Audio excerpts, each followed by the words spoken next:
ကိုဘဝလေးကိုကျင့်납ပြီးတွေ့တာနေတာကိုဥပါဒံလို့ခေါ်တာပဲ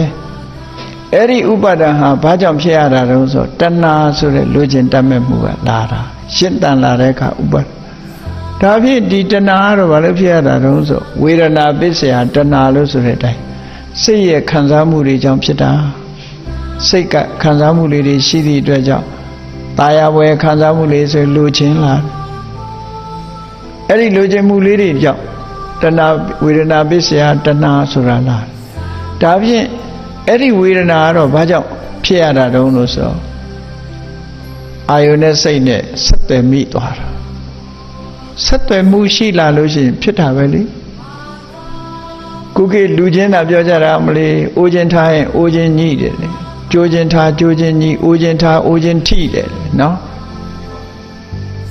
အာယုန်မှာလည်းဒီတိုင်းမှာပဲထိနာပဲအမြဲတမ်းစိတ်နဲ့အာယုန်ထိတာအဲ့ဒါကိုဖတ်တာလို့ခေါ်တာဒီဖတ်တာကဘာလို့ဖြစ်ရတာတုံးဆိုမျက်စိနာနာလျှာကာယမနဆိုတဲ့ sense organ တွေရှိကြောင်းရှိလို့ဖြစ်တယ်အဲ့ဒီ sense organ တွေကဘာကြောင့်ဖြစ်တာတုံးဆိုနံတရားတွေနဲ့ယုတ်တရားတွေရှိလို့နံတရားယုတ်တရားတွေကဘာကြောင့်ဖြစ်တာတုံးဆိုအတိစိတ်ပဋိသန္ဓေဆိုတဲ့ဝိညာဉ်လေးလာလို့အဲ့ဒီဝိညာဉ်လေးကဘာကြောင့်ဖြစ်ရတာတုံးဆိုသင်္ခါရပစ္စယဝိညာဏကံတရားတွေကြောင့်ဖြစ်တာအဲ့ဒီကံတရားကဘာကြောင့်ရှိနေရတာတုံးဆိုအဝိဇ္ဇာပစ္စယသင်္ခါရမမသိခဲ့ဘူးမမသိလို့ဒါတွေရှိနေတာဟောမြတ်စွာဘုရားပရိစ္ဆေသမုပ္ပါဒ်မှာအဖြေတွေထုတ်ပေးထားဘဝတစ်ခုရဲ့အဖြေတွေ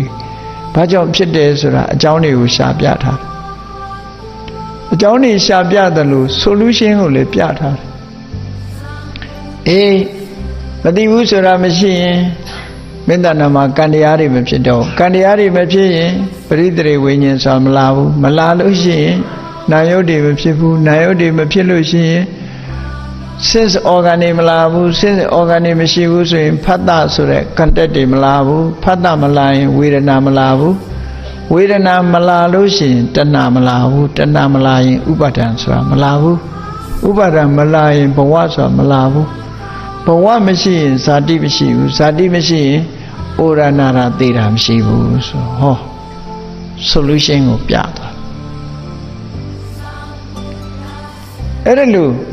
အကြောင်းနဲ့အကျိုးနဲ့ဒီလိုမှန်မှန်ကန်ကန်လေးဘက်လေးတန်ကပြည့်ပြည့်စုံစုံသိတာကို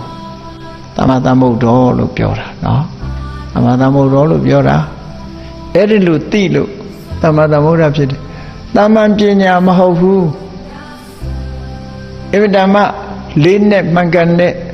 သဘာဝတရားကြီးတစ်ခုလုံးကိုခြုံငုံသုံးသပ်နိုင်တဲ့အသိပညာမျိုးကိုမြတ်စွာဘုရားရခဲ့